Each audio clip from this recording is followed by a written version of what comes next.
Hello, everyone. I see that some of you are joining in. Welcome. I'm just going to let a little bit of time pass before we start. So thank you for joining us.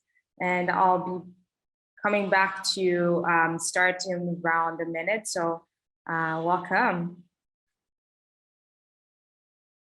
All right, I think I'll start slowly. I see that some people have joined. Welcome again to Magnify conference. My name is Anne-Marie. My pronouns are she, her. I'll be your host for this talk. I will start by just describing myself. I am a Black woman. I am born in East Africa. I turned 27 last week. Currently, I have short black kinky hair, and I'm wearing this blue shirt. I have a set of oversized goldish glasses, and I'm sitting in this room, dining room / kitchen area. And I will also acknowledge the land that I'm standing on right now. I'm currently in East Africa, in Dar es Salaam. I was born here, actually. I was born in East Africa. And Dar es Salaam is actually called the city of Harbor of Peace in my native language in Swahili. And it's also considered the Southern Agricultural Growth Corridor, the fertile land. It's a city that represents Afro-Arab cultural fusion and the local manifestation of Creole culture. You can take the time to reflect on the land you are standing on right now as well, whether you're in Canada or in a different country. Today, we'll be showing you 3 pre-recorded talks by some of our speakers, and they're also here to answer your questions in the Q&A tab anytime during their videos and talk, and afterwards as well. And so they will choose each of them 2 or 3 set of questions to answer live, but they might have some time later to answer more if we have some time. And yeah, so they can also answer some of your questions as the video is running. In terms of captions, the videos have been captioned by humans to ensure that they're precise in terms of their wording. We also want to include the automatic captioning option for the Q&A part when the videos are not playing. And you can turn on your captions on Zoom by clicking the 3 dots and then looking into the transcription / the audio captioning option, or it might show up actually on the right-hand side at the bottom of the screen. And yes, and then in terms of the video itself, we provided a playlist of the videos so you can find them directly on YouTube.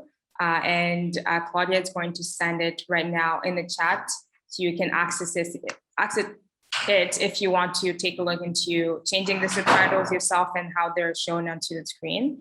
And before we start, I would like to remind you of our code of conduct.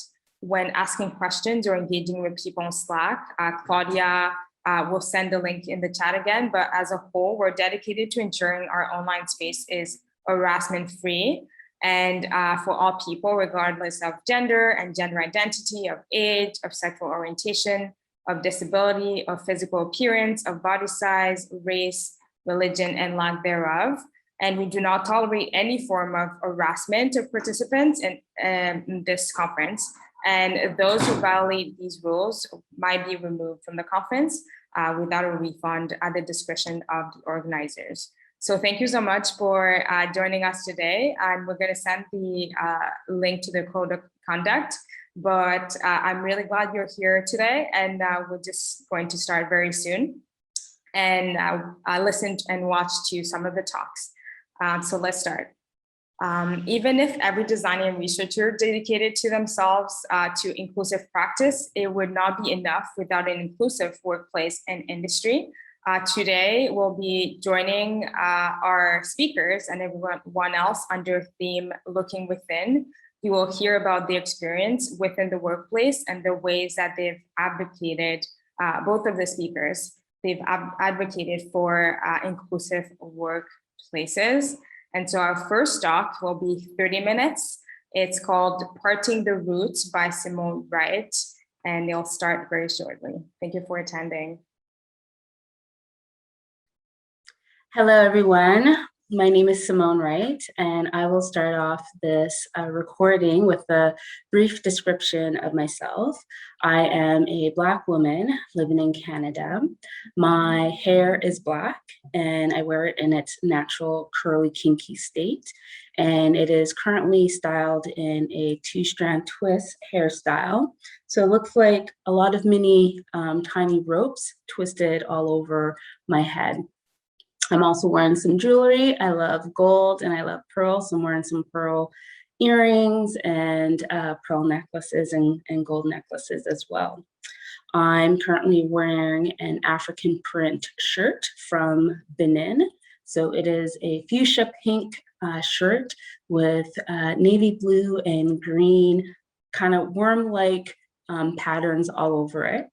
I'm currently sitting in my living room, and behind me on the wall are framed albums of artists who are really important to me, especially from my childhood. So artists such as Prince, Michael Jackson, Sade, David Bowie, and a few others.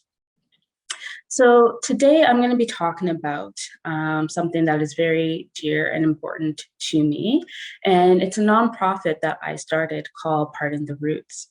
So Pardon the Roots is a platform that I created to talk about the history, the significance, and the politics of Black hair. And I created this because myself, a Black woman who wears her hair in its natural state, I've been in the corporate world for almost 20 years, and I have dealt with hair discrimination and microaggressions within the workplace, from managers and directors telling me that my box braids weren't professional, to me hearing stories of friends and friends of friends having been told that they have to shave their locks off in order to be considered for promotions. But what really pushed me to do this platform, Pardon the Roots, was I was part of a workplace diversity training session. And the session was on the topic of covering, so individuals not bringing their whole self into the workplace. And there's different aspects of covering, and one of them is appearance. So the example that was given for appearance was a Black woman straightening her hair to hide her appearance.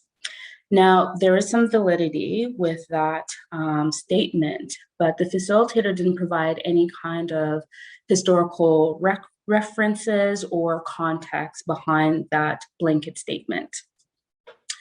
And it was myself and another Black woman in this training session who was a friend of mine. And what she did was she emailed the facilitator afterwards and thanked her for her time, and did let her know that she was offended by the comment about Black women straightening their hair to hide their appearance, because there's a lot of reasons why we straighten our hair. The facilitator was a bit defensive and said she did her gut check and sent the article or the research that she got the information from. And my friend and I, we read the report. And prior to the statement of Black women straightening their hair to hide their appearance, it talked about the history of after slavery, Black people had to compete in a world that was not created for them or by them. And ways for them to be able to compete was by altering their appearance. So lightening their skin or straightening their hair to adhere to European beauty ideal standards. That was the reason why they straightened their hair.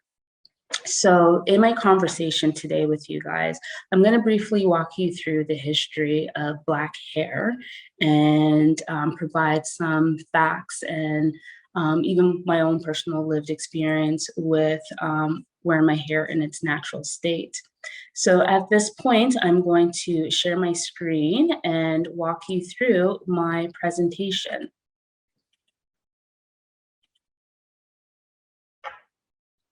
So as I mentioned, the platform, Pardon the Roots, it's all about educating people about the history, the significance, and the politics behind Black hair. So we're going to start off by the journey and the politics of our roots. So from a very young age, I knew that hair in my family was something that was very important. It was part of our identity. And this is something that is very integral and ingrained in Black history and Black culture. And our hair, this is during or before pre-colonial times in Africa, our hair was used as a messenger. So it was like a silent language. So each of the different tribes within Africa wore different styles. And even with the individuals within the tribes, they wore different hairstyles, and it signified your status within the tribe. So if you were someone who was going out to war, you would have a certain hairstyle. If you were someone in mourning, you had a different hairstyle. If you were someone who was about to get married, you had like a particular hairstyle. So our hair was a way for us to communicate between tribes and even within the tribes itself.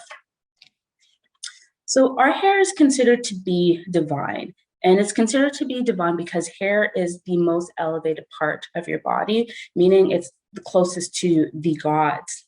And hairdressing was and still is a very important process and routine within the Black community. And because our hair is considered divine, you'd always have a trusted member within your community doing your hair. And the different tools that were used during these times were wooden combs and oils such as palm oil.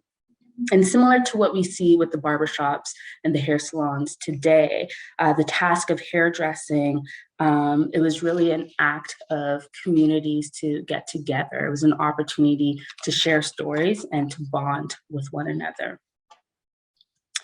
Now, we're going to talk about the impact of the transatlantic slave trade on Black hair. So this was an atrocity and a devastation to the Black community, and it really impacted the rich traditions and rituals that we did, especially when it came to our hair maintenance.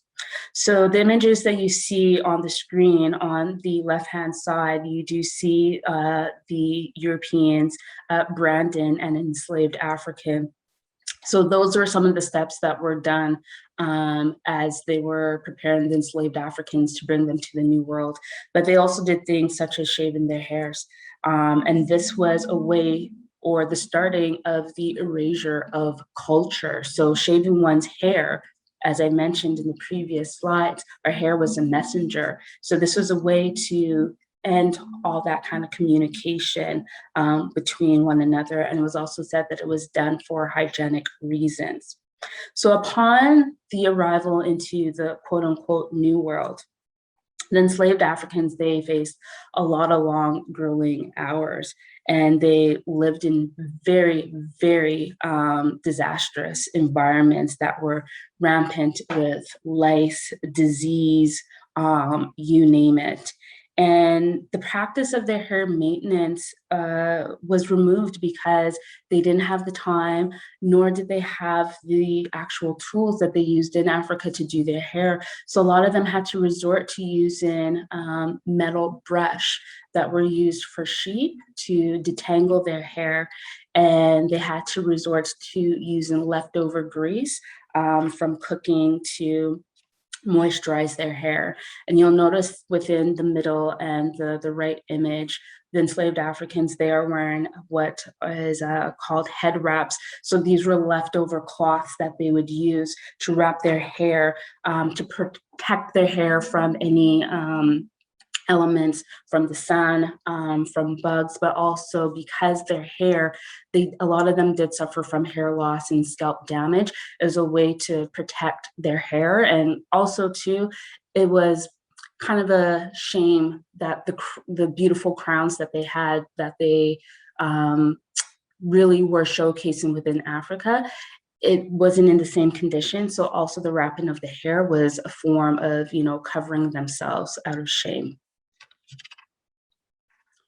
So the Tenon Law was a law that was implemented in 1786, and this was the first form of policing of Black hair. So African mixed race Creole women, particularly living in the southern United States, they would, if they had time, adorn their hair with different ornaments that they would find. So sometimes it would be seashells or any kind of beads that they would find. And at this time, any kind of interracial relationships were deemed illegal. But because these Black women were adorning their hair, they were enticing white men. And because of that, that was a no-no during those times. This law was implemented where anytime a Black woman was going out into public, she would have to wrap her hair in these cloths. So this is what is called the Tenon law. But, you know, being the resilient people that we are, these Black women, they took this travesty and turned it into triumph and created these beautiful, gorgeous pieces of art with these head wraps. And a lot of us still wear these head wraps up until today. But it was originally a law to cover who we are and to cover our appearance. So the next section that I'm going to go through is called the politics of appearance. And this really ties into the comment that facilitator made in regards to Black people straightening their hair to hide their appearance. So after emancipation or the abolishment of slavery, appearance did play a huge role within Black people in North America and within the Caribbean. And although they were considered free, air quote, they still were at a disadvantage and they had to find ways to fit in and to compete. So wearing one's hair in natural hairstyles, such as braids, it was deemed ignorant, old-fashioned. It was really associated with slavery. So this was the time where Black people really created concoctions such as lightening their skin tone and straightening their hair in order to fit in and also to make white people feel comfortable. So it was during this time that a lot of innovations were created to heighten or improve your appearance. So on the right-hand side of this slide, or sorry, on the left-hand slide, you will see it's a metal comb. And this is a hot comb. So you'd hold this comb, like the metal teeth, into an open flame, heat it up, and then you would kind of pat it off just to cool it just a little bit on a towel, and then you would comb it through your hair. So it would turn kinky, coily hair into straight hairstyles. There are other concoctions, like chemical concoctions, that were created, but a lot of these had really negative side effects that would burn and damage people's scalps, burn their hair off, and cause a lot of permanent damage. So the politics of appearance still exists today. And, you know, especially when it comes to the school and the workplace, there's certain perceptions of what is considered professional versus unprofessional. And on the screen that I have here on the left-hand side are hairstyles that are considered professional. So you see it's really images of white women with straighter hairstyles. And on the right-hand side, it's the images that are considered unprofessional, and the majority of the images are Black women with either braids or with curly hairstyles. So this was a study that was shared within The Guardian. And a lot of times when you are in certain spaces, like people will perceive you based off of how your hair looks. And, you know, in regards to if you're going to be accepted or not. We do see a lot of changes are happening in this space, but there's still a lot of work that needs to be done.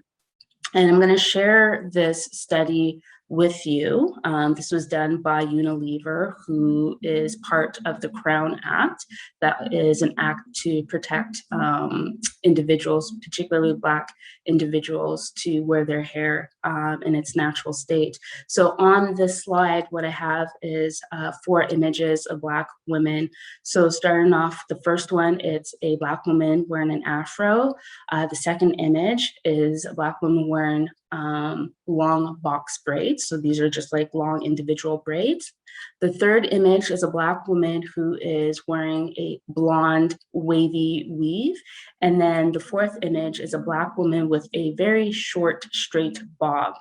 So in this study, it asked individuals of the hairstyles that I just described and I have on my screen, which is considered to be perceived most unprofessional, which would get the lowest rating. And the one that received the lowest rating in regards to it being deemed professional is the box braids, so the long individual braids. And then followed by that, it's the Afro hairstyle. So it's the blonde weave and the straight short bob that is perceived more professional. So they didn't have as high of a ranking in regards to it being unprofessional. So there's still a lot of work that needs to be done in regards to the acceptance of natural hair. So we're going to get into the politics of the Black hair business. Now, a lot of people have heard of Madam C.J. Walker. She is one of the first self-made female millionaires in America. And at the time, this was a Black woman, so this was a big deal. And she created her own hair care line. But the true pioneer behind the Black hair care business is Annie Turnbo Malone. And Annie, she was a Black philanthropist, and she also created her own hair care line and was one of the early adopters of the Avon sales agent system, where she would have sales agents go door to sell her products. And interesting fact is Madam C.J. Walker, she was actually a student of Annie Turnbo Malone. She did attend her hair college and was a sales agent for her as well. So I wanted to call out Annie because a lot of the time she is overshadowed by Madam C.J. Walker, that she is one of the true pioneers. And the name of the company that she had, it's called Poro. And it's interesting because it's a Mende word, so it's a West African word, and it means devotional society. And considering that during this time, it was when, you know, Black people, they weren't really embracing their African roots, but this is just a great story to see that a Black woman was really embracing her African roots during this time. And I wanted to add a Canadian lens to this. We have Viola Desmond. She is one of the earlier Black hair business owners within Canada. And she is also the individual who started the civil rights movement in Canada. So she was a student of Madam C.J. Walker. She had to go to school in the US for beauty because the beauty schools in Canada, they weren't integrated, so they weren't accepting Black students. And Viola came back to Canada, and she did what a lot of people would say is the start of the civil rights movement within Canada. She went to a movie theater and sat in the white only section, refused to give up her seat, and was arrested. And it was during that time that she really started the civil rights movement within Canada. And she is always called the Rosa Parks of Canada. But what she did by preventing to give up her seat happened in 1946, which was 9 years before Rosa Parks gave up her seat in the US. So just an interesting fact. So with the Black hair care business, it really started to come about at the turn of the 20th century. And this was because a lot of Black people were starting to move into bigger cities, and they're starting to be more involved in the community by going to social groups, by going to churches, as well as entering the workforce. So the act of hair care and maintenance started to blossom again. And this is where we really saw the rise of the Black hair care salons, the Black barbershops, and like products that were marketed towards Black people. And it was also an opportunity to employ Black people as well. But during this time, a lot of white businesses started to see the boom in the Black hair care business, and they just tried to take share from that. But it wasn't very successful for them. So on this slide, what I have is it's two advertisements of Black hair care products. On the left-hand side, it's a white-owned company by the name of Hija.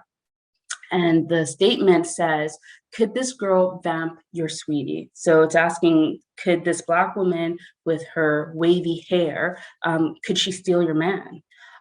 Versus the advertisement on the right-hand side, which is Madam C.J. Walker, a Black-owned company, is asking the question, if you want the beauty of complexion and the loveliness of hair, try Madam C.J. Walker's products. So the white hair care companies, their advertising was very demoralizing. It wasn't confidence boosting. So a lot of Black people, they did not convert to purchasing the white-owned Black hair care products, just due to the fact that they weren't advertising to them. They were really demeaning them, versus the Black hair care companies and their ads. It was empowering for the community. So just a quick tidbit of information. So this is Nielsen HomeScan data. So it's POS data, and it's looking at the power of Black dollars. So when you look at the ethnic hair and beauty aids category, the total spend is $63 million. And when you look at the spend for Black people within that category, it's 54 million. So almost 86% of those dollars are coming from Black dollars. So it's a huge business. It's a huge opportunity for people to get into this market, because there's a lot of dollars to be spent here. So we're going to get into the politics of style versus statement. So this is where you start to see the start of the Black natural hair movement. So with the surge of the civil rights movement from the late 50s into the 60s, Black people really started to wear their hair in its natural state. So on the screen here, I have Cicely Tyson and Nina Simone wearing braids and afros. So you had these actresses and singers, and then you also had the Black Panther Party, so the image on the left, started to really embrace their African roots. And it was both a way for a political statement, but also a way for them to embrace their African roots. And this is where you really start to see the act of respectability politics come into play, because a lot of Black people during this time had tensions between the ones who wear their hair in straighter hairstyles and the ones who wear their hair in more natural hairstyles. Because with respectability politics, it's all about, if you look and present yourself in a certain way, you'll be treated a certain way. So we really started to see those tensions in regards to, do you adhere to your true authentic self, or do you alter yourself to be treated better? So throughout the late 60s and early 70s, we really started to see the change in media and how Black people were being presented. So on the slide, I have images of a McDonald's and a Coca-Cola ad where Black people are wearing afros. And on the right-hand side, we have a Clairol hair ad where this is a white-owned company, and they had started to create products specifically for natural hairstyles. So with this particular product, it helps to free the fro, or make the fro more, add more volume to it, make it bigger. So I have the statement here, and this is something that a lot of us Black individuals in the corporate world feel and deal with. So this statement says, I have to change my hair from its natural state to fit in at the office. And this is going to be showing a percentage of Black women who feel this way, and it's 80%. So 80% of Black women feel that they have to change their hair from its natural state in order to fit in the office. And that should not be the case, because people should be able to feel free to wear their hair however they want to wear it. You know, wearing it in the way that it grows out of your head naturally should not be an issue, but it is an issue for a lot of us. And this is why a lot of new laws and rules have been implemented within government and within organizations. So we are moving from more of a resistance into a movement right now. And the Black consciousness has been elevated, especially since the murder of George Floyd, where Black people, they really are owning up to their identity and their Blackness. And they're making noise about it, and people are listening. So I believe it was about 3 or 4 years, the Crown Act was implemented, and Crown stands for Creating a Respectful and Open either World or Workplace for Natural Hair. So this act has been implemented in the US, where I believe it's now 11 states that has implemented this act to protect Black people to wear their hair in its natural state. And Unilever in the UK has implemented the Crown Act as well. And this is, again, a way for people within Unilever to wear their hair in its natural state. Now, I've come to the end of my presentation. I know it was a quick overview, but I hope that you found the history of our hair and the reasons why we do what we do with our hair enlightening and understanding, some of the issues that we deal with and where it's rooted from. And I just want to leave a few, pointers and tips for people who are listening in. And a lot of times with Black people, we do feel othered, within the school system, within the workplace, when we have people asking us questions, like, how often do you wash your hair? Or, like, can I touch your hair? Or if they're touching your hair, they're telling you your hair, feels like a sponge or it's too greasy. Like, these are a lot of things that I've dealt with and things that family and friends have dealt with. And, it really does make us feel othered.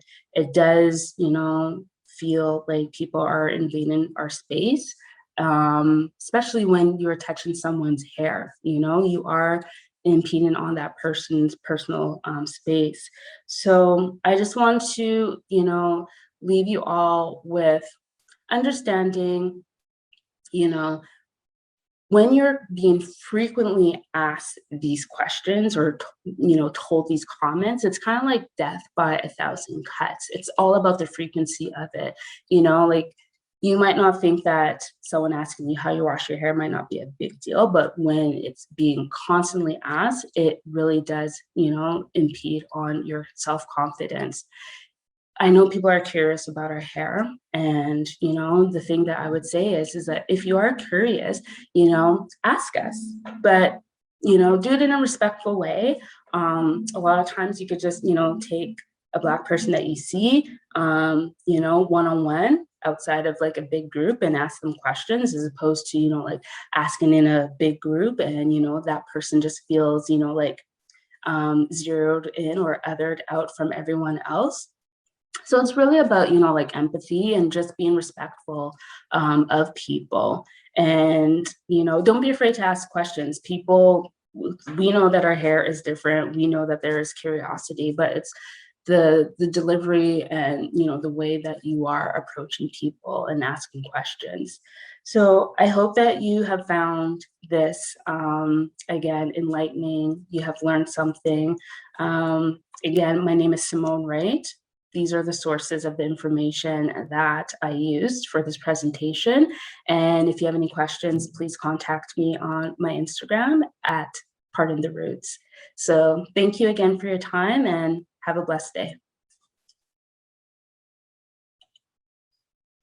That was such a fantastic talk. Thank you so much, Simone, for gracing us with this amazing content. And I can definitely relate as a Black woman on this subject, and I've thought about it a lot as well. And I'd love for this discussion to continue in the chat and the Q&A portion as well. If you have any questions for Simone, feel free to write them down and she will answer them right here. Otherwise, we have a Q&A portion right after these two talks end, and we'll kind of answer most of the questions later. But thank you again. And I'm going to move on to our second speaker. It's a talk, a 20-minute talk called Disabled UX Researcher in a Digital World by Holly Schroeder. And Holly will present herself in the video. Thank you, Holly, for being part of Magnify. We'll start very soon.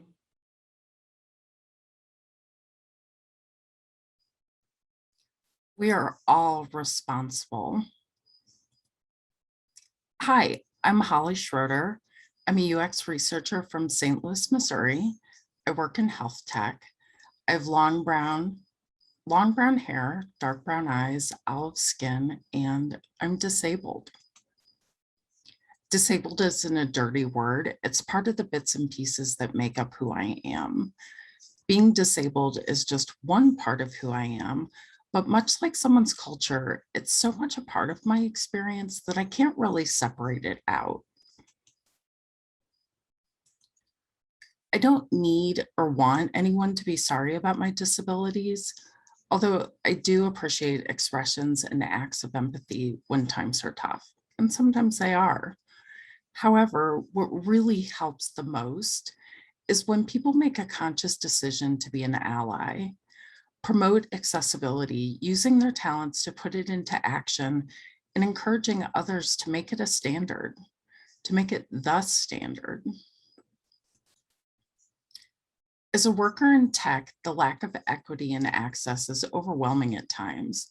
In the US, many states lack the infrastructure necessary to provide equity and access to broadband or high-speed internet. There's inequity of access across income groups, pricing, digital proficiency, and much more. The highest concentration of individuals impacted are clustered primarily in the southern states and in low-income rural areas. Two categories in particular bubbled to the top when the pandemic hit regarding the digital divide. First, healthcare. 11 states lag behind in providing essential services like telehealth for mental health consultations. It's pretty important in a time like this. Next is education. 1 in 5 students enrolled in online school reported that they weren't able to complete their homework sometimes because of an unstable internet connection. In my home state, in the neighboring state of Kansas, where we share a school district, this infographic displays the staggering statistic that 70% of children in Kansas City did not have internet access at home. So we already have a pretty big battle on our hands in terms of equity. Then, in addition to that, disabled people have more challenges. We have the disability divide, as if there wasn't already enough of a hurdle. We have vast chasms of inaccessible spaces that are not just unwelcoming, but unusable for people with all sorts of disabilities. Web AIM, an accessibility nonprofit, did an audit of 1 million home pages. They conducted it in early 2021 and found that 97.4% of web home pages had accessibility issues. 6 primary categories floated to the top. These errors, if addressed, even just the top 3 items, with just a few keystrokes, we can make huge leaps forward in terms of access for people with disabilities. Imagine if we allowed the same lack of ability in physical space. What if only 2.6% of tall buildings had elevators for disabled people. I think given the benefit of elevators to all people visiting tall buildings, there'd be public outrage.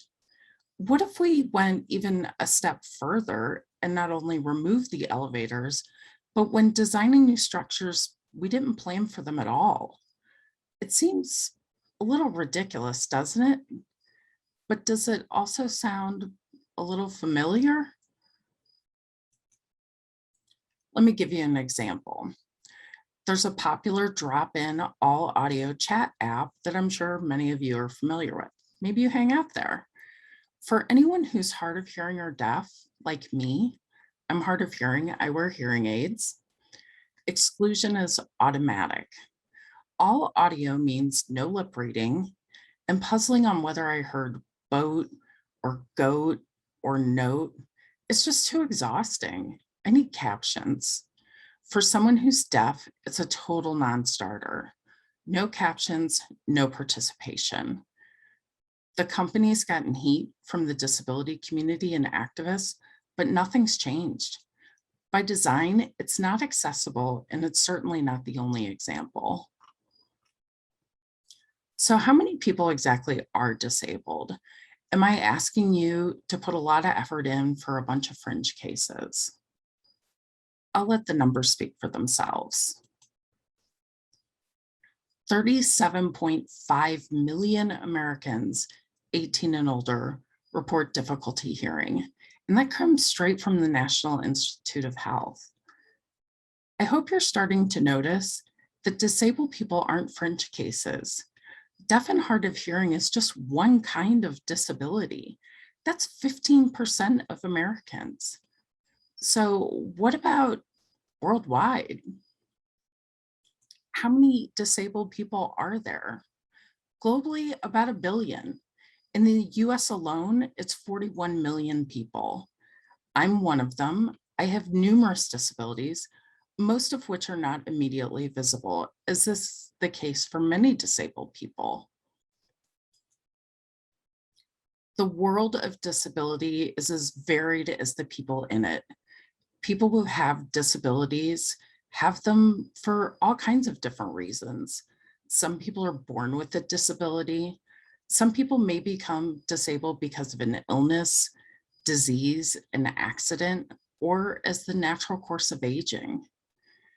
You have things like auditory disabilities, cognitive, learning, neurological, physical, speech, visual. So a lot of different ways that disability can impact someone's experience and their experience in digital space. Being disabled creates barriers that most people don't consider or even think about when pondering disability. For example, people with disabilities often struggle to get access to education, have poorer health outcomes, lower rates of employment, and are more likely to live in poverty. That's pretty gloomy. So you've already got that weighing on your shoulders. And then you've got the digital divide and then the digital accessibility divide. And what exactly is the impact of these inaccessible spaces?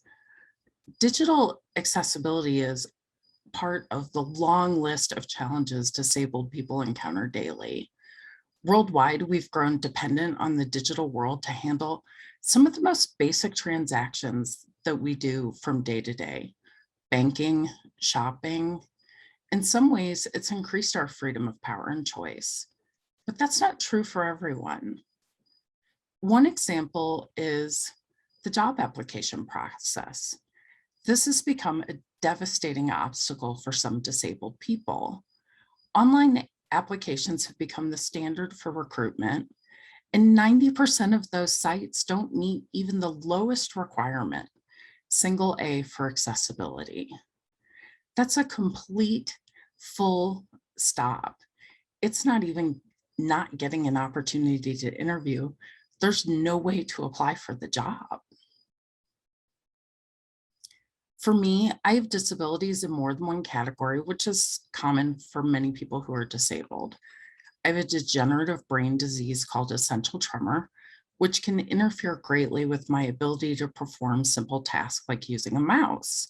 So that makes things like completing CAPTCHA puzzles, hitting touch targets, really frustrating at times, and it makes keyboard only navigation essential some days. I have neurological disorders that affect my short-term memory, make me sensitive to movement, visual clutter, and pattern. And in addition to issues with language processing, I have central hearing loss. Some days it feels like a lot, and it is a lot. I'm fortunate. I've got pretty good coping strategies and a great support network, but some days are really hard. More than once, I've been unable to do a simple task like log into an account to pay a bill. Just scheduling paying a bill. I end up locked out because of password masking, or I go to a website and motion's not controlled by the user, autoplays the default, and I end up sick. Online meetings lack live transcript or closed captioning. Those are just a few of the examples of how lack of accessibility can exclude disabled people and impact someone's personal experience. Our dependency as a society and the lack of accessibility for disabled people has escalated to a human rights issue. And before you're like, whoa, Holly, it's taken a little far, let me talk to you about the COVID vaccines. In January 2021, that nonprofit I was telling you about, WebAM, checked COVID vaccine sites from all 50 states and the District of Columbia. There was 94 web pages in total, included things like general vaccine information, lists of vaccine providers, and registration forms.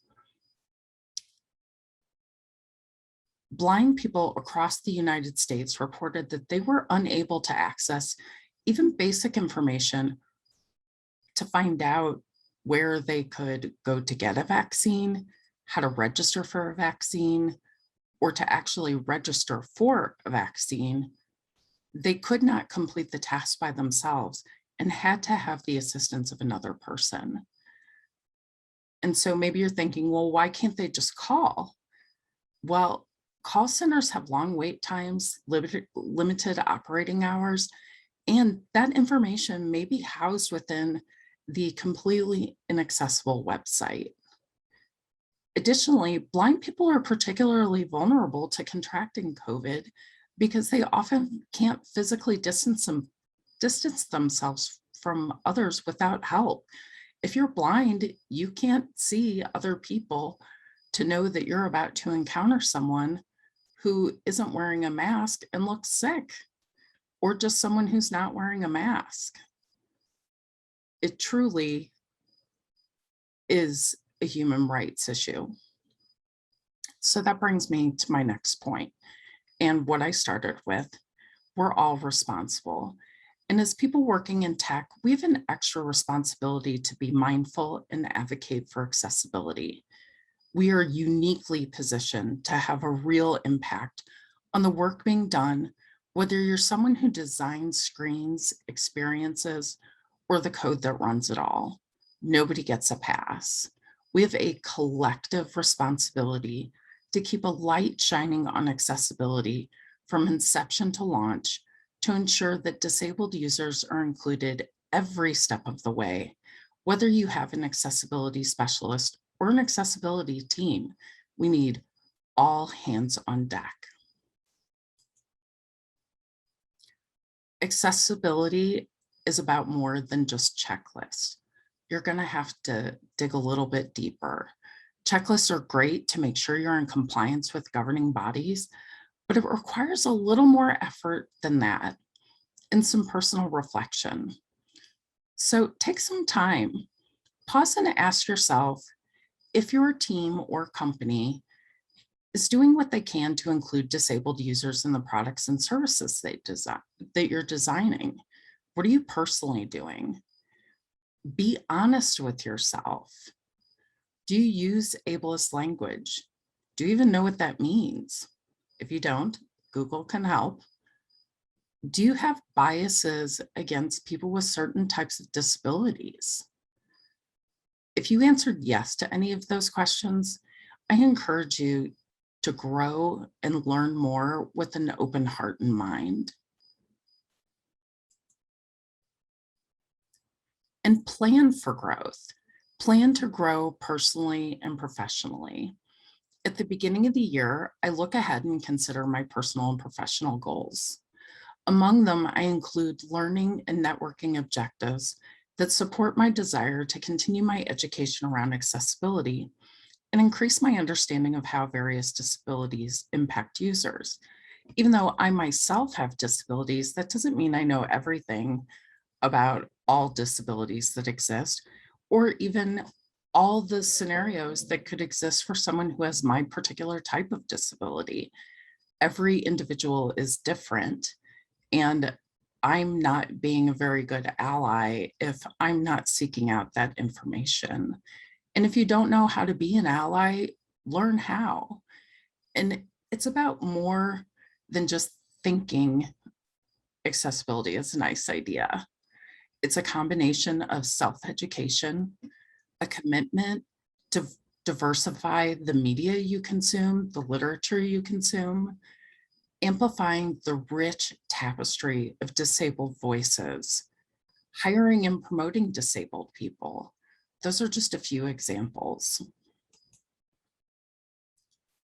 When you're at work or anywhere else, if you see that disabled people aren't being included or worse, excluded, with the excuse that accessibility is going to be considered later, say something.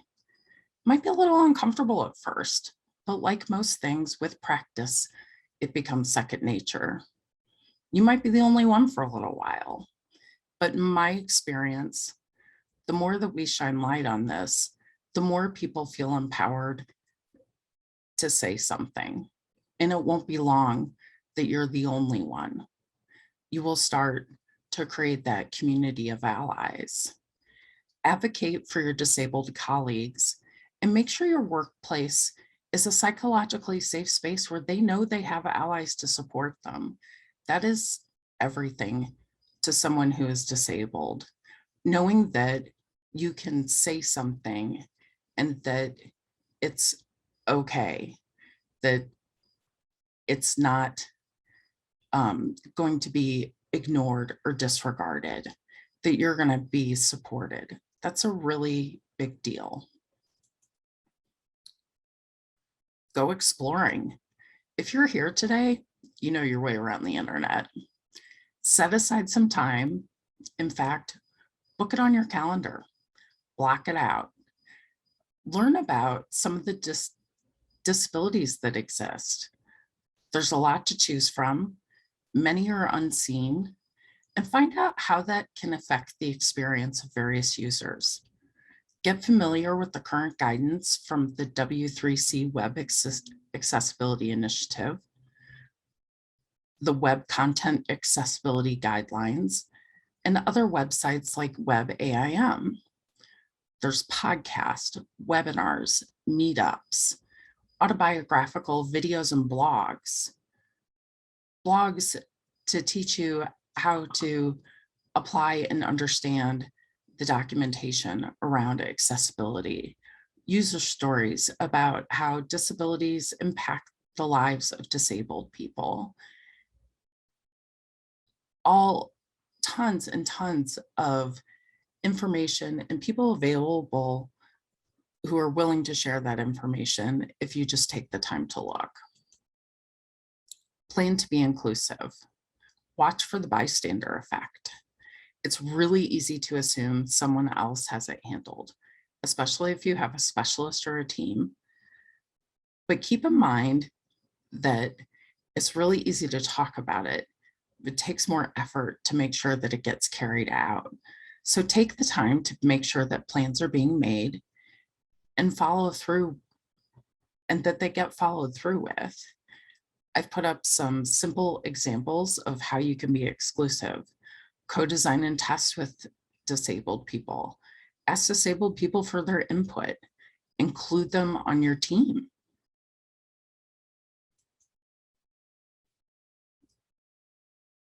And be curious.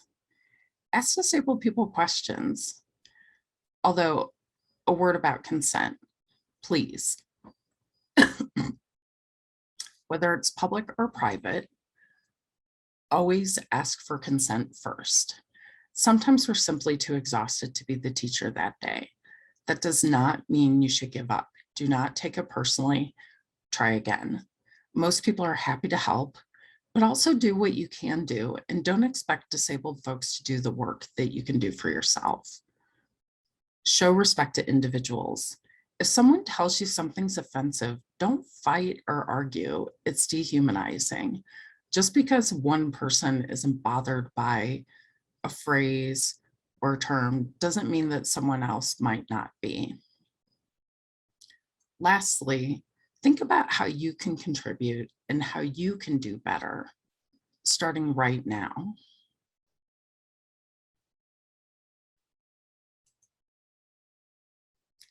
Thank you all for taking your time to attend today. Special thanks to the Braille Institute for their free font, which was featured throughout this presentation. You can visit their website to download their free accessible font and learn more about what makes fonts accessible. You can visit them at the Braille Institute, brailleinstitute.org/free font. And that's it. I hope you have a great day. Thanks so much.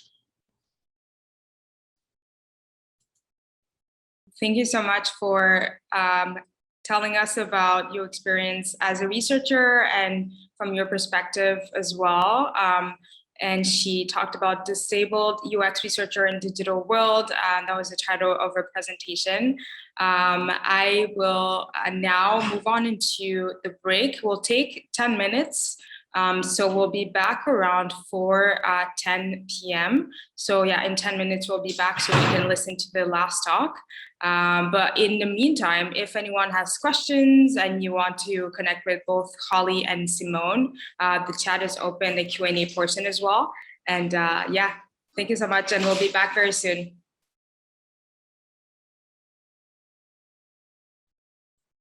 All right, everyone, we are back for our third and last talk.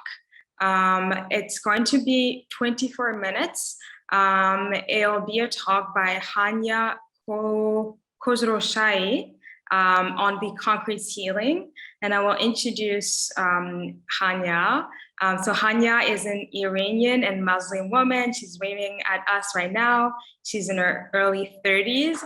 She's currently wearing a navy headscarf wrapped like a turban and revealing pearl earrings. She's wearing a blue and white stripped white shirt with a collar. Not today, I think she's wearing a black shirt. She's also sitting in a room, I believe it's a bedroom, and in the background we can see this beautiful painting or photograph. So she's ready to, basically we'll play her recording of her presentation, and then you can still send her questions in the Q&A portion and she'll answer them at the end as well if there's extra. So welcome, thank you so much, Hanya, for gracing us with this presentation.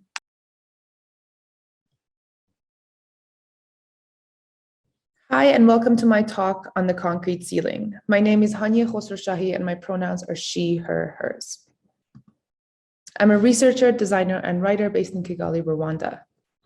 I currently work as a senior product designer at Y Labs, a nonprofit design studio that works to improve health and economic opportunity for youth. I work on designing sexual and reproductive health interventions for youth and adolescents in Rwanda and Africa using a human-centered design approach.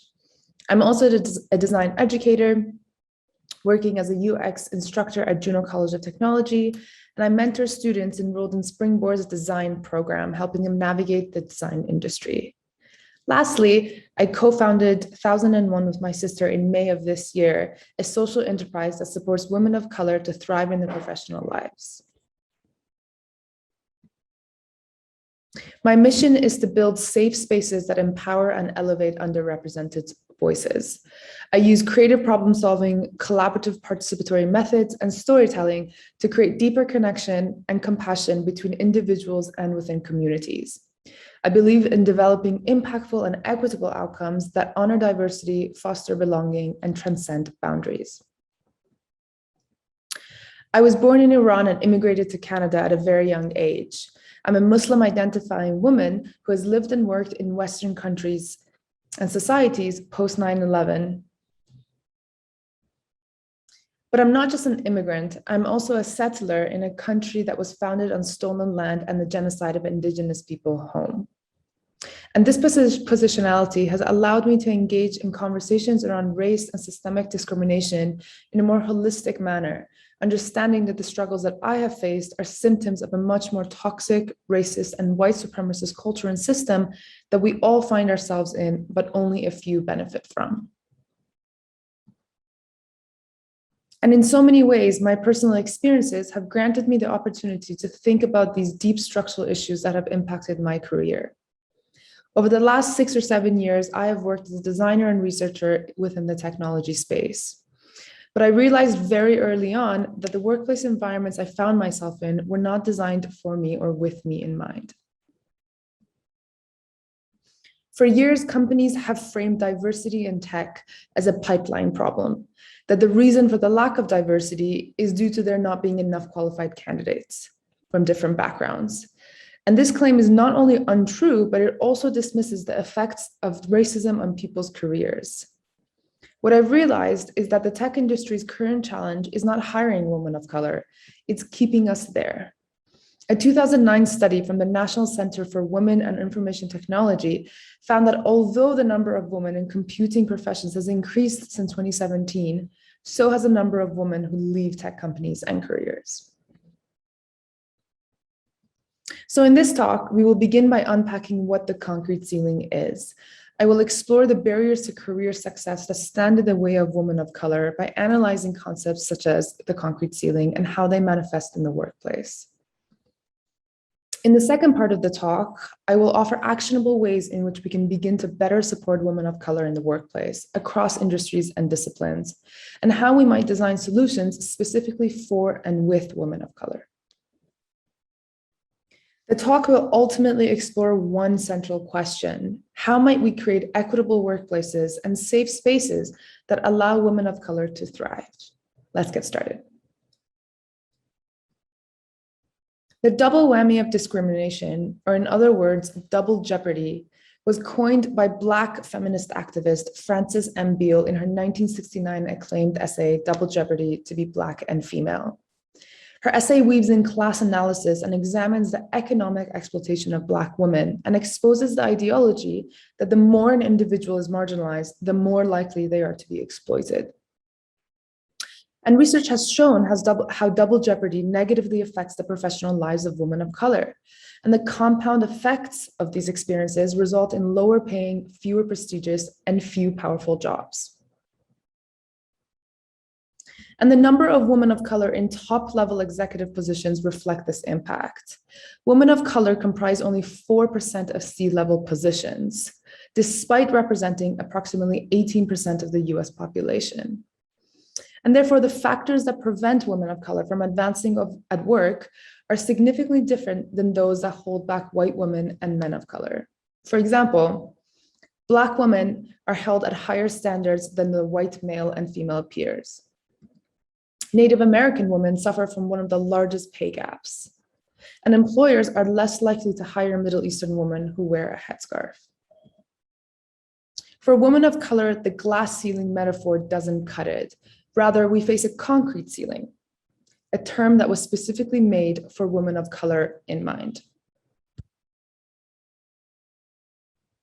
The concrete ceiling is an impenetrable barrier, and it more accurately depicts the reality of what women of color experience.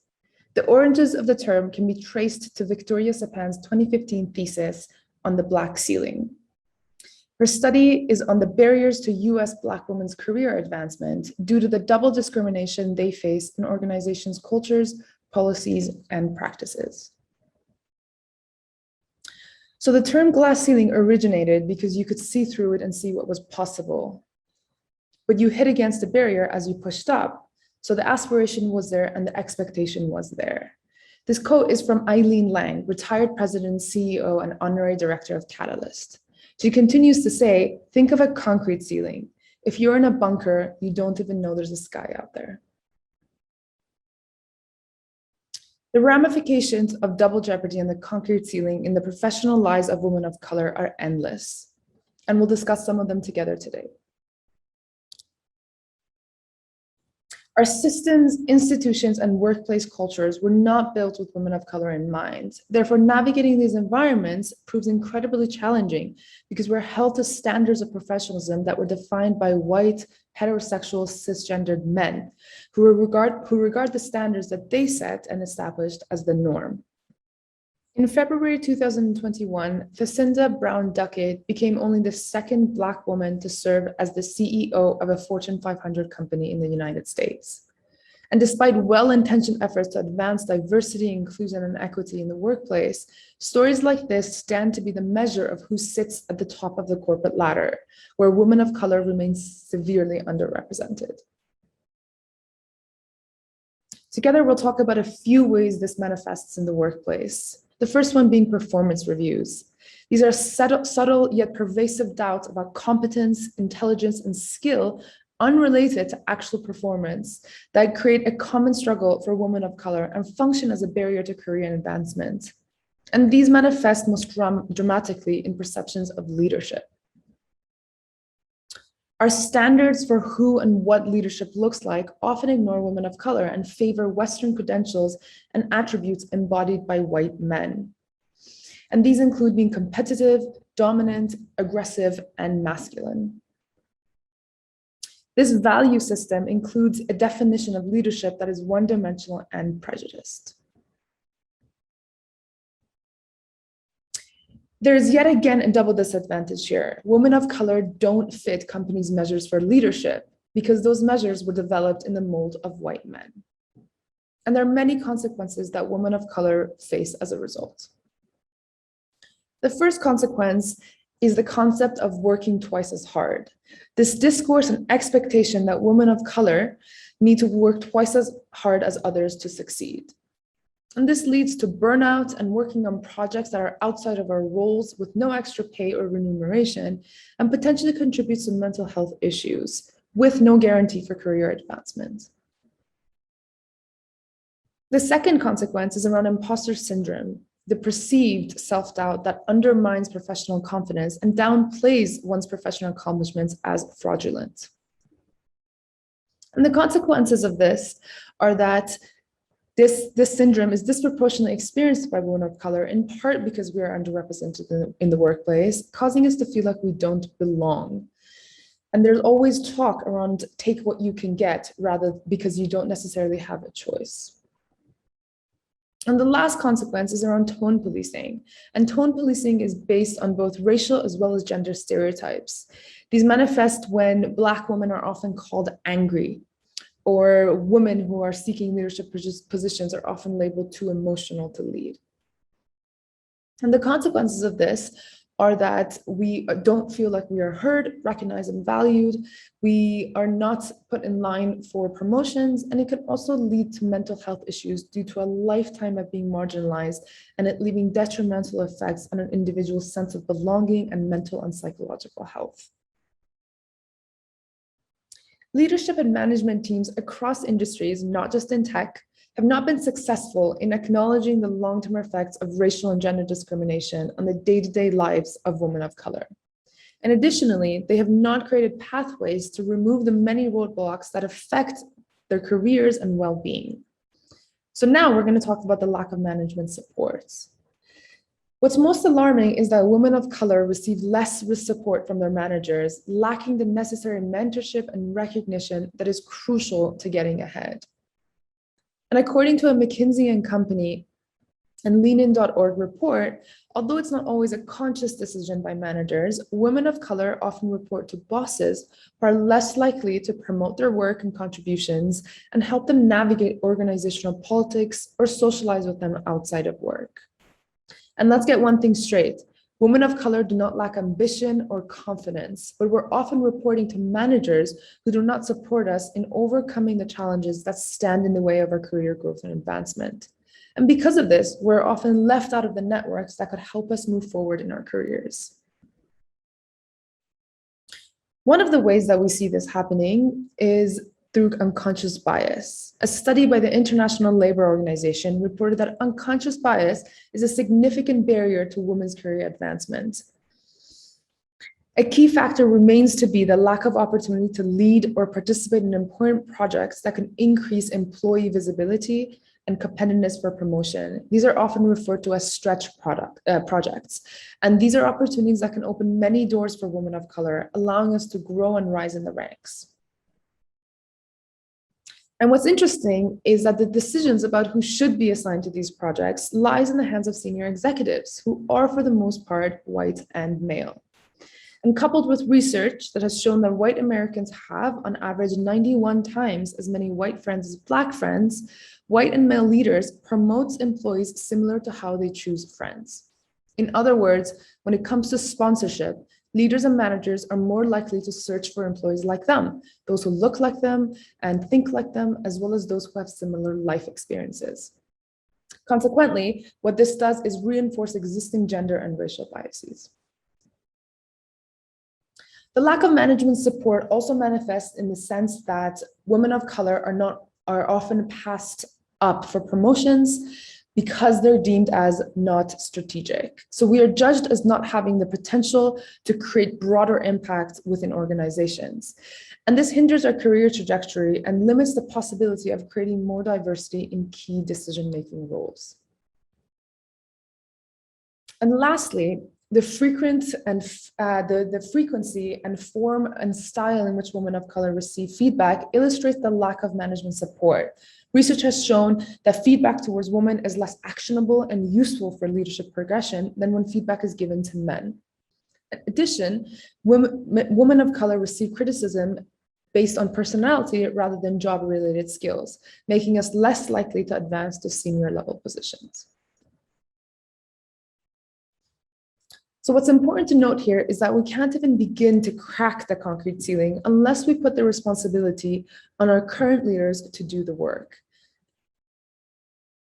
Creating more equitable workplaces, therefore, starts with addressing that diversity initiatives have failed and that strategies around inclusivity have not yielded the intended results.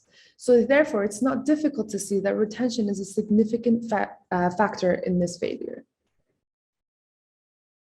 Companies need to ask themselves questions about their leadership's commitment to change. They need to ask themselves, are we doing enough to redesign our workplaces, policies, and practices to accommodate for all individuals? Are those in positions of power truly listening, speaking up, and challenging the status quo, and using their privilege to promote a culture of belonging for all? Are we holding our leaders and organizations accountable when measures and targets put in place are not met? So coming full circle, how might we create equitable workplaces and safe spaces that allow women of color to thrive? Here are 5 actionable ways that leaders and management teams can begin to level the playing field for women of color. Step number 1. Expand your definition of leadership. Question your biases and promote women of color based on actual credentials, skills, and potential. Look beyond your own network when advocating for leadership positions and provide women of color with opportunities to lead and work on stretch projects. Ask yourself, who created performance reviews at your organization when thinking about promotions? And when was the last time that they were audited? This is incredibly important if we want to see greater representation, especially in senior positions. Step 2, be fearless in your allyship. Being an ally takes hard work and an understanding of intersectionality. We must first begin by educating ourselves on what it means to be an effective ally. Be the first to speak up when you recognize racial and gender bias or discrimination in the workplace, because chances are that if a white man speaks up, they will face fewer consequences than a woman of color. Step 3, hold leaders accountable. We have not done enough to ensure that the revision and development of new policies that support women of color are truly effective and are working. Individuals and organizations must be held accountable if we want to truly enable diversity and inclusion in the workplace. So questions to ask yourself are, what are your DEI metrics? And what are the consequences of not meeting these outcomes? Step number 4, don't shy away from uncomfortable conversations. Instead, embrace the tension and acknowledge that the first step to creating more equitable workplaces begins with accepting that there's a problem to begin with. Listen and affirm the experiences of women of color and normalize conversations about gender, race, and ethnicity. And lastly, step number 5, recognize and celebrate the contributions of women of color. And recognition doesn't mean advice or praise. It means advocacy, promotion, mentorship, and sponsorship. It also means salary transparency. Ensure that women of color are valued for their efforts at the team level, the organization level, monetarily, verbally, as well as in private and in public. And be mindful of the names you promote and carry with you behind closed doors. The system has failed women of color, and we continue to struggle with the limitations of our workplace structures and cultures. And our experiences are real and they need to be validated. The current standards for professionalism exclude us, and our senior leadership teams have not been successful in supporting us in our career growth. And although the onus should not be on women of color to change the system, our voices must be at the heart of solutions. That said, one of the biggest challenges we face today is that we don't intentionally design for women of color. And we don't have solutions that exist today that help women of color navigate these complex, white, and male-dominated spaces. We don't have policies, practices, and structures have been redesigned or designed with our needs and goals in mind. So what are we to do? How do we move forward from here?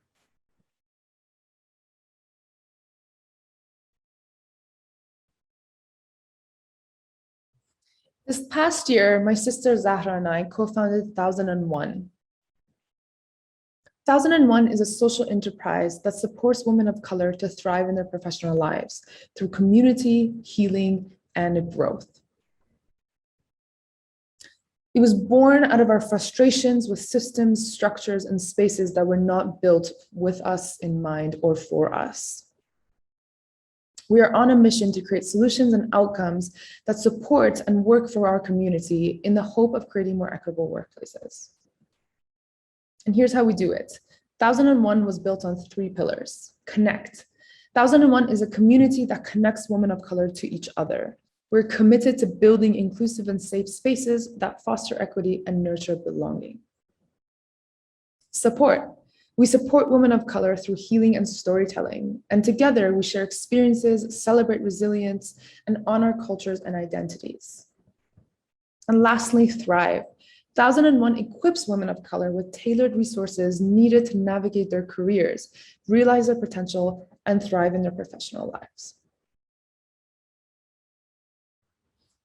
Our work to date has been twofold. The first is around community building. We want 1001 to be a meeting place for our community to engage in important conversations. We come together to connect, learn, and grow. We believe that real change and impact can be achieved when we feel safe to share, heal, and create together.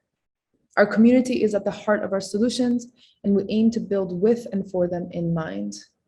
Currently, we have a monthly newsletter called Stories, where we share resources and tools for women of color as well as allies. We have a blog that engages in important conversations, interviews with fellow women of colors, and we share tips and strategies for our audience to be able to better navigate workplace systems.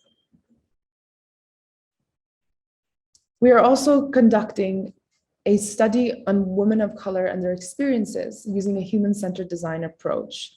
We have a mixed methods research approach that engages in both quantitative as well as qualitative data.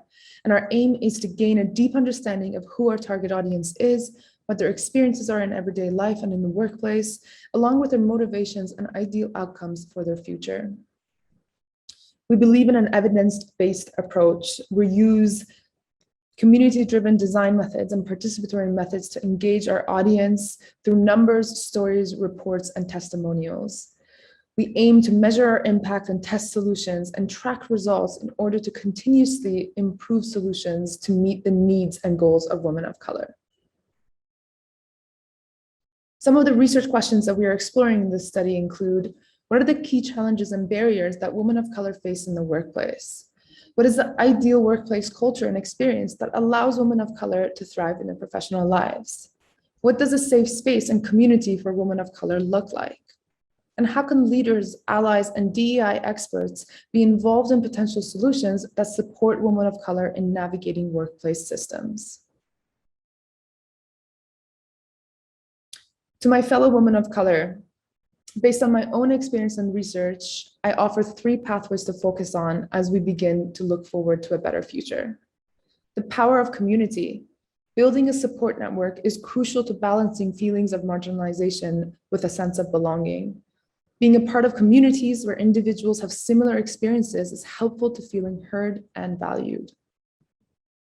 Mentorship. Bespoke mentorship for women of color that considers lived experience is a useful strategy to fighting against workplace barriers and challenges. Finding like-minded mentors who can create a safe space and provide advice on how to navigate workplace systems can be crucial. And lastly, self-care. Claim autonomy over your health in the face of a system that has historically not tended to our needs. Take the time needed to heal and reflect. It is necessary to engaging in challenging the status quo in a sustainable way and continuously. As Audre Lorde, Black lesbian poet, says, I've come to believe that caring for myself is not self-indulgent. Caring for myself is an act of survival. If you'd like to connect online, feel free to connect with me on Twitter, LinkedIn, or on 1001. If you'd like to read further on topics such as the concrete ceiling, here are some studies that I have referenced in this talk. And lastly, I'll leave you with this quote from Arundhati Roy. There is really no such thing as the voiceless. There are only the deliberately silenced or the preferably unheard. Thank you for following along. Thank you, Hanya. This was so brilliant. I especially like the fact that you provided concrete steps or strategies to make things different. And also that you sent us the references, which I think are really interesting too, for those who are interested to take a look at. And now we're going to move on to the last portion of this, the conference today, the Q&A portion. We'll start with questions for Simone. Simone, I think you're still here. Do you have a set of questions that you'd like to focus on? And I'd say think of maybe 1 or 2 questions that you think were interesting that you want to discuss right now. And let me see. And if you can, yes, awesome. And if you can just say out loud those questions before you answer them, it'll be great to just remind ourselves of them. Definitely. So there's actually 2 questions. One is directed specifically at me, and then the other one is myself and Holly. So the first one that's directed at me is in regards to DEI training. So the individual asked, some people find the DEI trainings to be helpful, while others have not found it helpful, while others have found it valuable. Do you have any thoughts about this?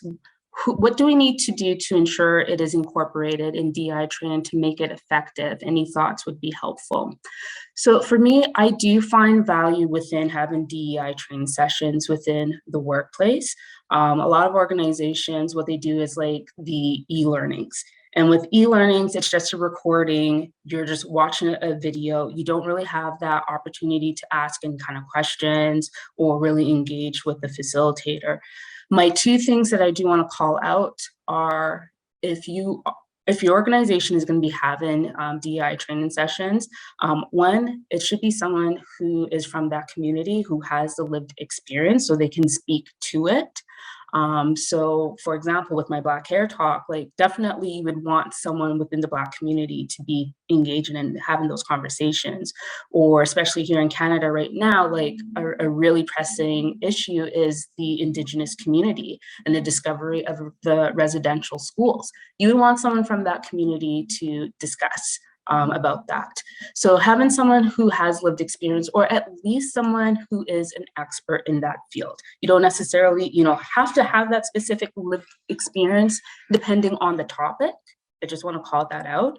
But someone who does have some sort of expertise and they're just not regurgitating information that they found.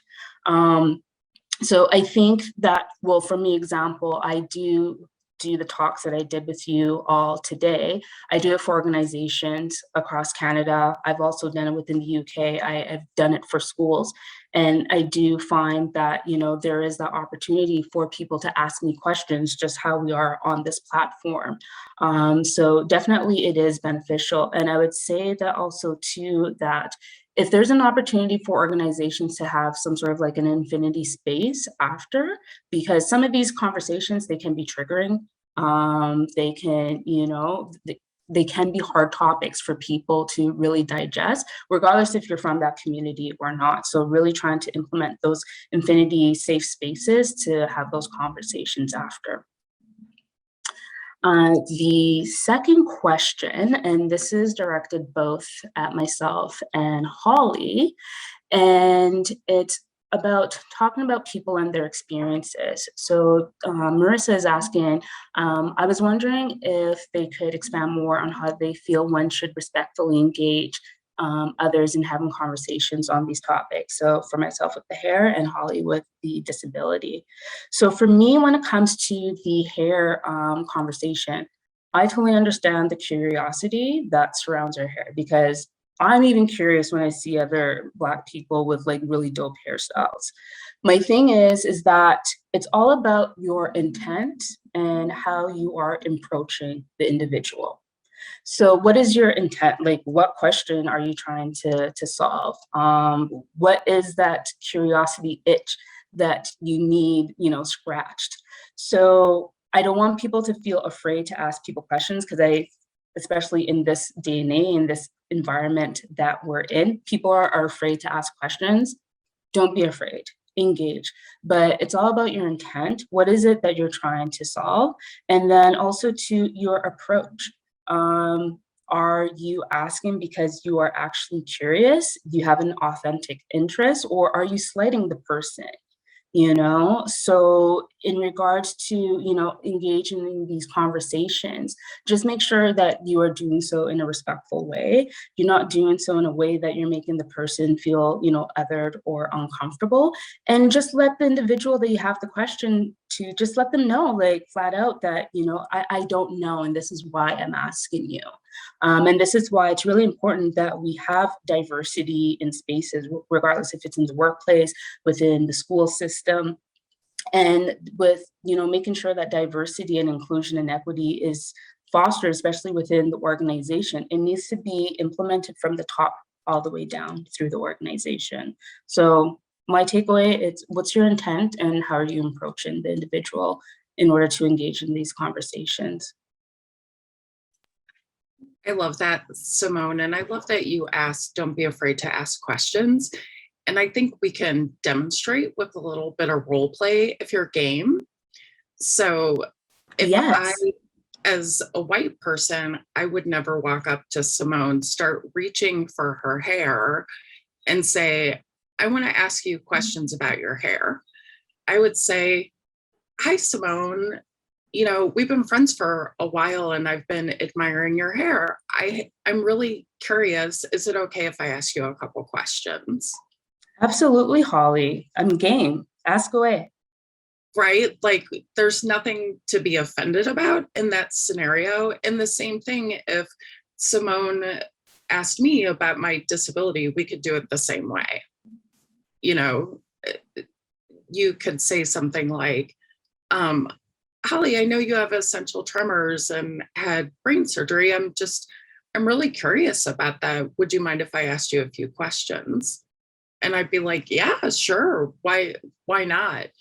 I think, that authenticity with wanting to know, but there's not that undertone of judgment is what really makes the difference. Like in the summertime, I get very dark. And so I call it my ethnically ambiguous season. And people chase me around and ask me, what are you?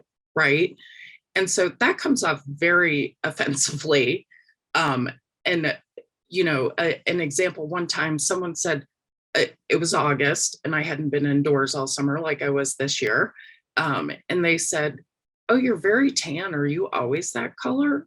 Like that feels very different than someone says, oh, I noticed you have a really nice tan. Do you mind if I ask you what your background is? Totally different when the person said, are you always that color? That feels very judgmental and very like, I'm trying to scope you out to decide if I'm going to like you based on your answer versus I'm just a naturally curious person and I don't have any judgment about it. And I feel the same way about my disability. Most of the time I'm game for it. Once in a blue moon, I'm just wiped out, and I might say, you know what, I'm not up for it today, but if you want to resume this conversation tomorrow or on a different day, like I'd be happy to talk to you about it. I think that most people can feel the difference. At least I can, I feel like I can. And I think if asking for consent is really the key piece, just saying, is it okay if I ask you a couple of questions instead of like firing questions at someone? That feels like an interrogation. And I don't think anybody likes that regardless of the topic, but when you're talking about race or disability or something like that, then it feels even more overwhelming.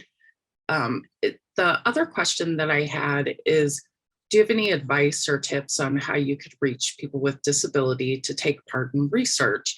And this came from Imran Akhtar, and forgive me, please, if I said your name incorrectly.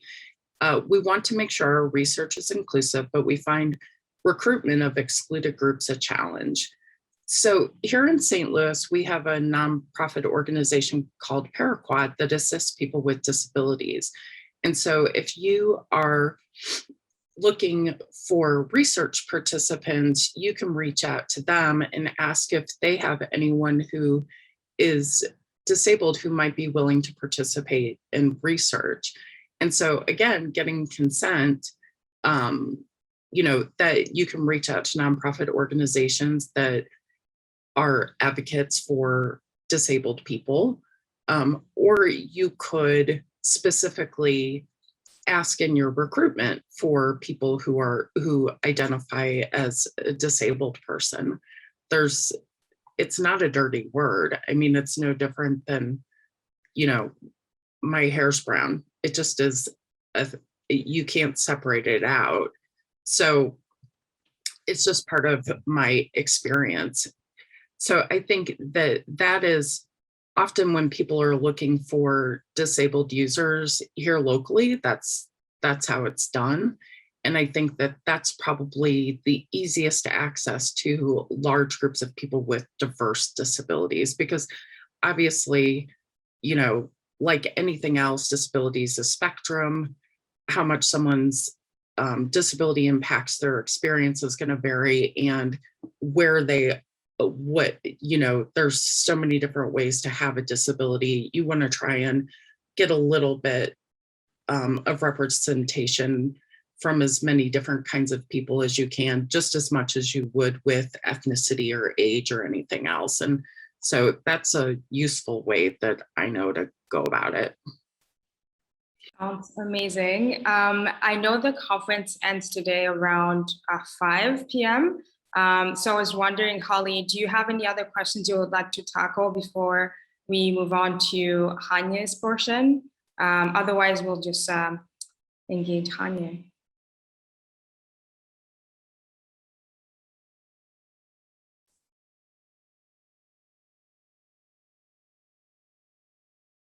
I'm not sure if you heard me. Holly, do you have any other questions you would like to answer, or Otherwise, no? Okay, great. Thank you. So Hanye, we would like to ask you if you have a couple of questions that you'd like to tackle for this last portion of the conference. So you can choose one or two, and if you have three as well, that would work. We still have some time until the end of the conference. Sure, thank you for that. I'm not sure if I see them coming in. I just see one right now, and I can begin to answer that and maybe just throw the others in the chat if you see any. But there's a question around what tips and advice do you have to build resilience and to keep positive when challenging experiences as a person of color?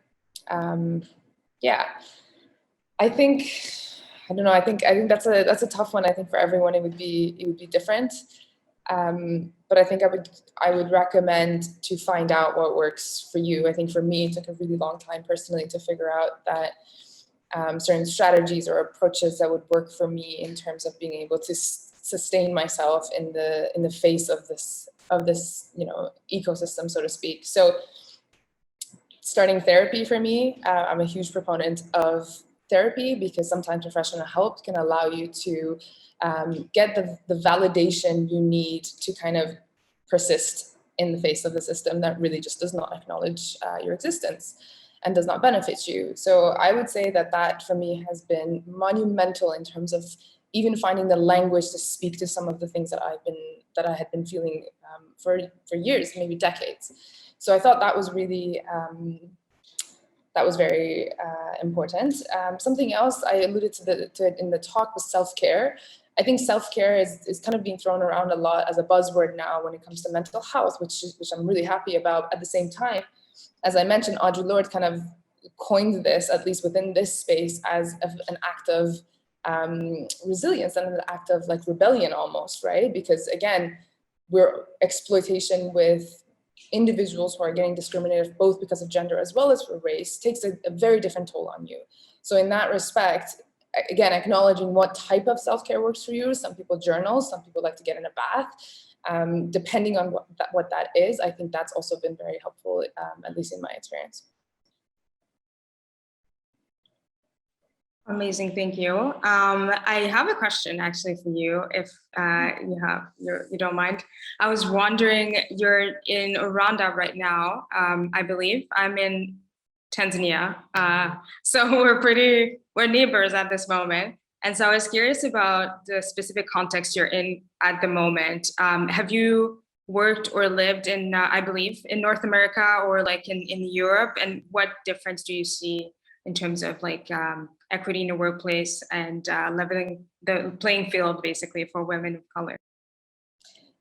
Yeah, I'm so glad you asked that because I immigrated to Canada, as I mentioned in my talk, at a very young age and have pretty much experienced being othered or like foreign my whole life in growing up in Canada. And then all of a sudden in June, I moved to Rwanda, whereas I'm considered just like the next white person. There's no nuance in terms of whether you're, Middle Eastern or whether you're American. Like it's either white or black for the most part. And all of a sudden my identity or my race or my religion is just not that significant in a context like this. And it's insanely liberating and refreshing because I've never experienced this and I'm trying to still wrap my head around it. But the places that it does come into play is specifically within a work context, for example, and working within the intersection of human-centered design, international development, which is historically a very deeply colonial industry, and then also public health and healthcare products. All of a sudden I'm finding myself in situations where as a Western educated expat, there will be certain acknowledgements of my voice that is louder, for example, and more important than others in the room. So that's allowed me to really have to check my privilege. And going into these settings, let's say a design workshop, let's say a partner meeting, I really has made me recognize my own privilege in these settings from an education standpoint, from a class standpoint, and to kind of take a backseat in those settings and really acknowledge the fact that I don't need to be that person who everybody looks to for an answer, even if deep colonialism has kind of instilled that. It's time we kind of start disrupting that even in our workplaces. Amazing. And it's funny that you moved to East Africa in June, which I did as well. So a lot of coincidences right now. I'm looking at the resolved questions from your side, Hanya. There is a question from Clarissa that was answered already, but I was wondering if we could kind of discuss it again as a group. Yeah, for sure. I'm just going to read it out. She was speaking to consequence number 2, and they're mentioning that I find this to be hugely topical at the moment with Black History Month. The requests that myself and my Black colleagues have had to do these extra Black History Month talks or activities in our own time. Have you or anyone else in this discussion found ways to navigate these requests, given that they often come without payment or acknowledgement and they're not part of our existing roles? So to me, yes, absolutely, it happens all the time. I think that's one way tokenism happens, where a lot of individuals in organizations are like, great, you're the token, Muslim Middle Eastern woman, you can talk to, everything that happens regarding that issue. Same with Black individuals, same with Hispanics, same with the, Chinese Canadians or wherever you're based. And I think this historically is a bit flawed, simply because it puts the onus on people who have historically been marginalized to also do the work to educate, which can be insanely triggering for some people. But I think at the end of the day, my 2 cents is it depends on your capacity. I've spoken to a lot of people of color, women of color, who are like, no, you know what, if somebody asked me to do that, I want it to come from me. So in that sense, great, like you do you know what I mean? But there's some people who are like, especially during Black Lives Matter that was happening last summer, they're like, I am dealing with enough to just be able to exist in this universe. I cannot also take on, for example, talking to other people about what's going on. So I think it depends on your capacity, on your role, but at the end of the day, I think it's important to ask and clarify what the ask actually is. Like, are you asking me to do a one-time resource sharing? Are you asking me to take this on as part of my role? Is this compensated? And then to evaluate whether you're comfortable with that based on the responses that you get. I'll add one more thing. I love your response. And especially when it comes to the compensation part, I know that some companies, they won't pay their employees extra. But one thing that I shared with my organization was, okay, if you want me to do this or do this talk, can you set aside a certain amount of dollars to donate to like a Black charity or whatever community that you are talking to, if the organization can make a donation to that organization.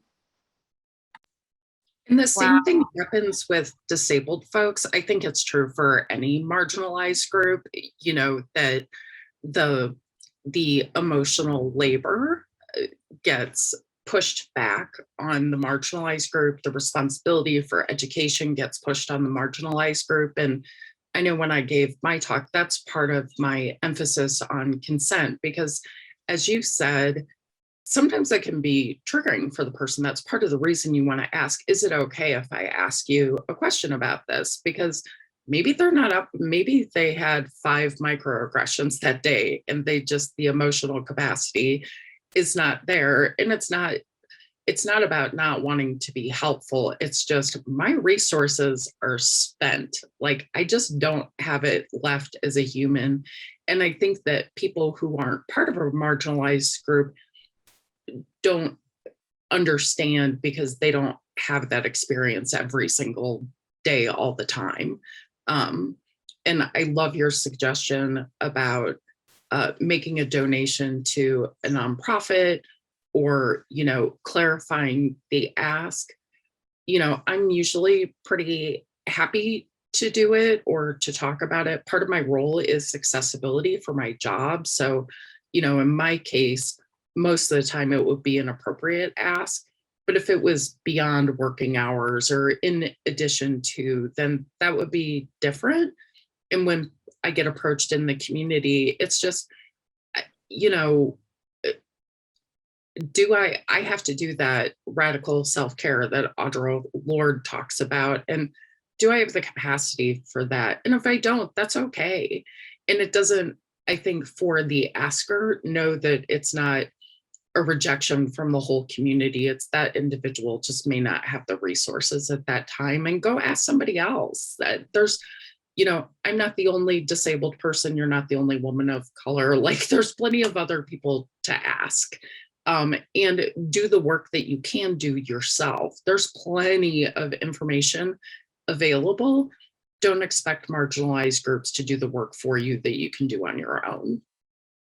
Yeah, I think that's the key for me, right? Like before this question even becomes relevant, it's like my question to that person asking is like, well, how much of the work have you done yourself?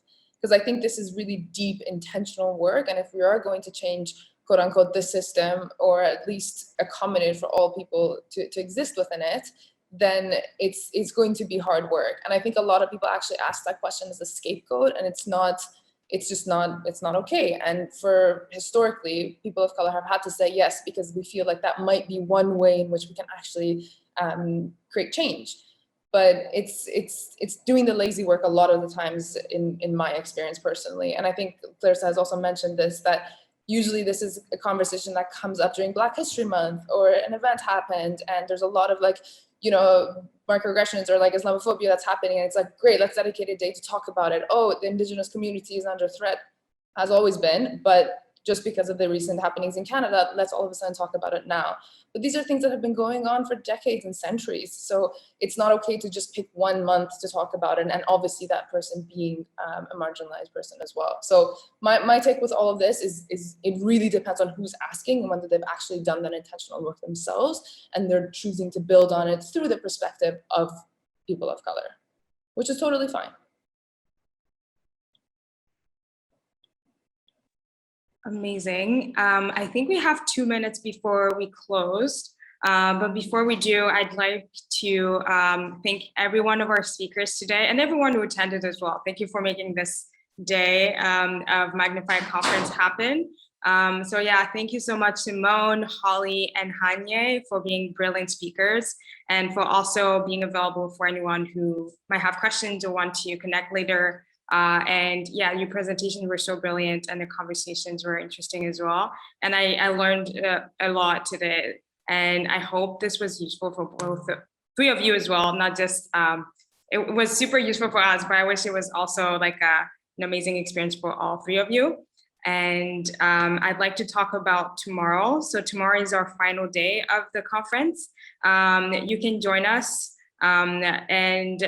so it's the last set of talks tomorrow, and we'll continue to have great speakers with different case studies and projects, and to continue on this inclusive conference tomorrow. So thank you so much for joining, and I hope you're well in your own cities and the place you are right now. And I wish you a very good evening/night if you're in a different city or country. And I'll see you tomorrow.